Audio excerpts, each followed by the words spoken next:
بسم الله والصلاة والسلام على أشرف خلق الله. أهلا وسهلا بكم متابعيني الكرام، مرحبا بكم في فيديو جديد ومعلومة جديدة. بداية بعتذر عن انقطاعي لفترة طويلة عنكم، وده لظروف صحية. دعواتكم يا رب لكل مرضى المسلمين يا رب بالشفاء العاجل، وربنا يصلح حالنا جميعا يا رب. النهارده هنعمل الصنف البسيط الحلو دوت.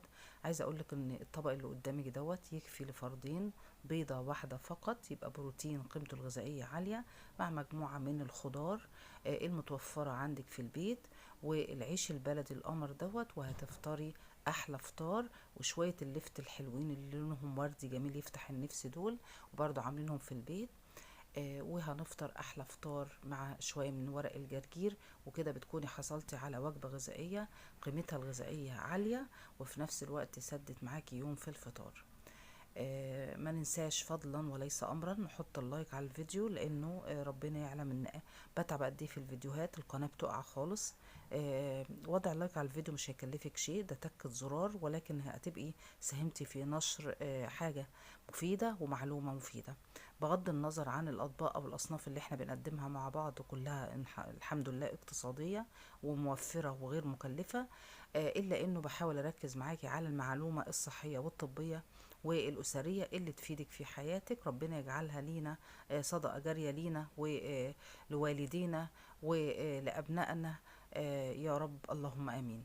طيب النهاردة عايزة أقولك بقى إنه عايزة أديكي بدائل من مطبخك. من البدائل دهيت احنا كنا قلنا الفيديو اللي فات مجموعة من البدائل، هنكملها النهاردة. فبنقول إنه لو انت عايزة بديل للحليب المكثف، بتجيبي قطعة من القشطة أو علبة قشطة اللي هي العلبة الجاهزة، أو قشطة من وش الحليب، مع فنجانين من السكر. وعندي هنا حليب بودر نص فنجان، وفانيليا، واضربي الكلام ده كله هتحصلي على بديل للحليب المكثف. طب بديل القشطة بقى، أنا عندي هنا ممكن آخد 3 كوبايات مية مع كوبايتين حليب بودرة مع شوية من السكر قليلين جدا مع مية زهر و3 معالق دقيق. اضربي الكلام ده كله مع بعضه هتحصلي على بديل القشطة. بصي يا قمرايه بقى، شوفي بيضه واحده اهيت، والله انا ما فصلت الكاميرا قدامك، بيضه واحده فقط. وبدات احط عليها شويه من التوابل، ملح وفلفل وكمون وروزماري اللي موجود عندك، واي توابل عطريه بتحبي طعمها وريحتها حطيها.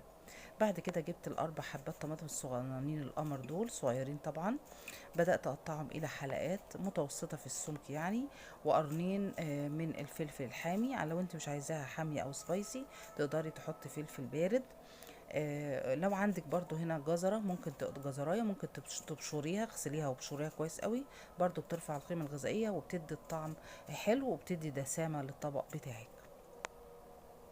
نكمل موضوعنا في البدائل، بنقول انه بديلة الكريمة اللي هي الحامضة، نص علبة زبادي عليها نص علبة قشطة. بص انا ماشيالك بالتدريب اهو، اديتك بديل الحليب المكثف، بديل القشطة، وبديل الكريمة اللي هي الحامضة. طيب عندي هنا بديل كريمة الحلويات بقى، علبة قشطة تحطيها على النار معاها معلقتين من السكر معلقتين من الزبدة، وكده تقدري تجيبي تبدلي او تجيبي بديل كريمة الحلويات. بديل المايونيز بقى، بديل المايونيز، بيضة وثلاث معالق كبار من الخل ومعلقة صغيرة من الملح وتوم.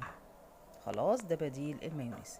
طيب بالنسبة للصنف بتاعنا القمر بتاع النهاردة، أنا حطيت حوالي معلقة كبيرة من الزيت في مقلاية أو في طاسة، وكل ما كانت تيفال كان أفضل يعني، عشان الصنف بتاعك ينزل كده بكل سلاسة في التقديم.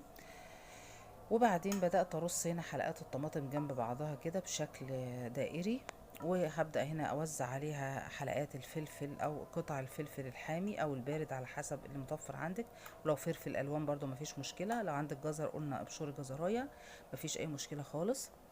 طيب نرجع تاني للبدائل، بنقول بديل الكاكاو، باخد معلقة قهوة خام واحط عليها قليل جدا من المية.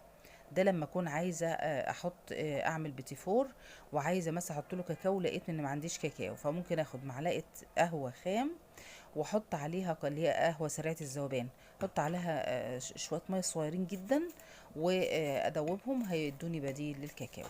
بديل الشوكولاته الكيك بقى، شوكولاته الكيك خدي معلقتين من الزبده مع نص كوبايه سكر مع معلقتين كبار حليب بودر مع تلت كوبايه ميه واربع معالق كاكاو وفانيليا. حط الكلام ده على النار هيديكي بديل الشوكولاته بتاعت الكيك.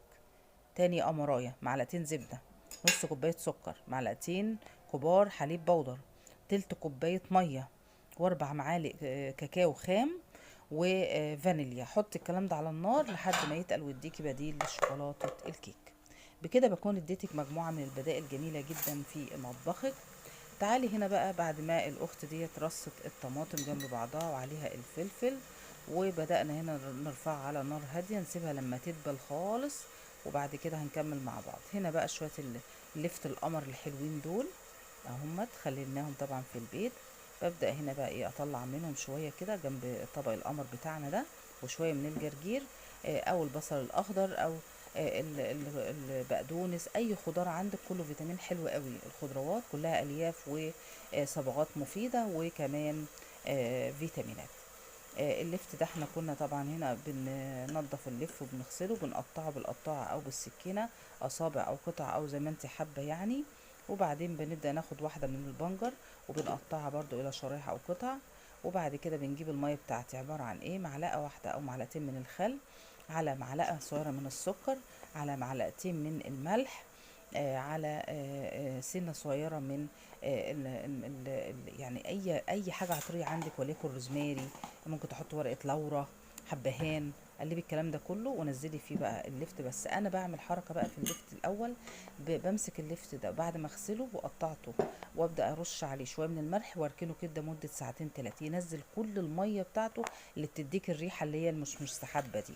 بعد كده ابدا اخده بقى وانزله في برطمان واحط عليه ميه التخليل واقفل عليه وفي التلاجة وحطيه يومين اتنين. يومين ايه ده، انت في نفس اليوم بتاكلي منه. طيب الصنف بتاعنا هنا بدات تدبل الطماطم مع الفلفل اهو زي ما انت شايفه كده بالشكل القمر ده. ادي بيضه واحده والله، انا ما قطعت الكاميرا زي ما انت شايفه كده. وببدا هنا ايه انزلها بقى كده بالتوزيع، اوزعها كده بالتساوي على سطح الطماطم بتاعتي. لو عندك عود بقدونس او كرفس او كزبره، حطي برضو، قطعي وحطيه بيدي ريحه حلوه قوي. بعد كده هوت بقى طبعا هنا ايه لو عندك جبنه رومي، جبنه موزاريلا او ميكس من الجبن، خدي منها حفنه كده. زي ما انا اللي عندي كان شويه من الجبنه الموزاريلا اللي كنا عاملينها مع بعض في القناه، بدات اوزعها على السطح. انت بقى عندك مزيج من الاجبان، حطي بيديها طعم حلو قوي قوي قوي. لو قطعه جبنه مثلثات على حته جبنه رومي على معلقتين جبنه موزاريلا، ورشيها على السطح، وشوفي بقى القمر. شايفه الجمال، شوفي الطعامه، ومش قادره اوصف لك الريحه كمان عامله ازاي، حلوه قوي قوي قوي. جربي تعمليها في وجبه الفطار. بيض بطريقه جديده سهله سريعه بسيطه، غير مكلفه، بتوفر عليكي كتير جدا. بصي بقى لو هي طاسه تيفال انا قلت لك، بس الحمد لله الطاسه دي برده ما شاء الله اصيله يعني. زي ما انتم شايفين هي جربانه ومسوده وحزينه، بس ما شاء الله بتديني شغل حلوه قوي في الاصناف بتاعتي. بدات تنزل اهي الصنف بتاعي، نزلته بقى في طبق التقديم القمر دوت. عايزه اقول لك معلومه، لما تيجي تقدمي صنف فيه الوان كتيره، يا ريت تحطيه في طبق ساده افضل من انك تحطيه في طبق منقوش زي ما انا حطيت، ودي غلطه. ولكن ما شاء الله بعد كده لما حطيت ورقتين جرجير وزينته بشرايح طماطم، اداني منظر حلو قوي. ده لما تكوني من هواة الناس اللي بيحبوا يجملوا او يقدموا الاصناف بشكل رقيق وبسيط وحلو عشان يفتح النفس. كلنا عارفين ان العين بتاكل قبل الفم. ومع العيش البلدي بقى، مع شوية خضار، شوية مخلل، لو في حتة جبنة بيضة، لو في بطاطساية مهروسة، أو في قرصين طعمية، معلقتين فول، وهتعملي أحلى فطار ليكي ولأفراد أسرتك، وبألف هنا وشفا على قلوبكم. أهو بصي، عايزة تعملي سندوتشات بقى بالشكل القمر ده، اعمليها للأطفال أو لولادك، حلوة أوي مغذية وبتفيدهم، وفي نفس الوقت ما تاخدش منك وقت خالص، وغير مكلفة بالمرة. اتمنى ان اكون بقدر افيدك باصناف سهله وبسيطه وسريعه وغير مكلفه واقتصاديه، وكمان البنات الصغيرين سهل يعملوها بكل بساطه. طيب عايزه اقول لك هنا بقى بديل البقسماط، بتجيبي عيش الفينو تنشفيه او تحمصيه في فرن البوتاجاز، او تسيبيه ينشف على الرخامه كده كام يوم، وبعدين تبداي تطحنيه. ده بدل البقسماط. البقسماط بقى سعره غالي جدا دلوقتي. طب بدل او بديل بطاطس الشيبس، بتجيب البطاطس وتقطعيها الى اصابع صغيره جدا، عيدان رفيعه، وعندك في مكان في القطاعه بيجيبها لك عيدان رفيعه خالص، وقليها تبقى عامله زي الشيبس واحلى كمان. وطبعا افضل وما فيهاش مواد حافظه، وكمان صنع ايديكي ونظيفه، وتعمليها لولادك في اي وقت بياكلوها يبقوا مبسوطين بيها يعني. طب بديل قلي السمبوسه بقى، بديل قلي السمبوسه، بتدهنيها زيت وتدخليها للفرن. برضو هنا عايزة اقولك بديل اللي قال لي البطاطس والبتنجان. اولا بعد ما تغسليهم وتقشريهم وتقطعيهم، بتبدأي هنا ايه تحطيهم في صينية مدهونة او صاج وتدهنيها زيت، وترش عليهم هم رشة خفيفة من الزيت، ولو زيت زيتون يبقى افضل طبعا اللي بيصحي. وبتبدأي تدخلوهم في الفرن، بيتقرمشوا ويستووا ويتحمروا بقوا زي الفل. كل دي بدائل عشان اوفر عليكي في الماديات، وكمان تبقى اكلات صحيه ما فيهاش نسبه عاليه من الدهون. تعالى اقول لك بديل برضو، قلي البانيه بدل ما تقليه في كميات زيت بقى واللطلطه الكتيره دي، لا ادهني صينيه بزيت او بقالب كده الومنيوم او تيفال بزيت، وادهني الوش بتاعه ادهني هو كمان بزيت وسويه في الفرن، وجربي هتلاقيه طعمه اطيب بكتير من انك تقليه في كميات كبيره من الزيت. وانا قلت لك من شويه قالي السمبوسه برضو ما تعملهاش في زيت، لكن ادهنيها ودخليها الفرن. بكده بكون قدرت ألملك مجموعة من البدائل في مطبخك. أولا بتوفر عليكي في الوقت والجهد، وكمان بتديكي أكلات صحية واقتصادية وموفرة في نفس الوقت. تمنياتي لكم بدوام الصحة والسعادة. ما تنسيش نعمل فيديو باللايك واشتراكك في القناة، ده شيء بيسعدني، وتعليقاتك الجميلة دي حاجة بتبسطني قوي.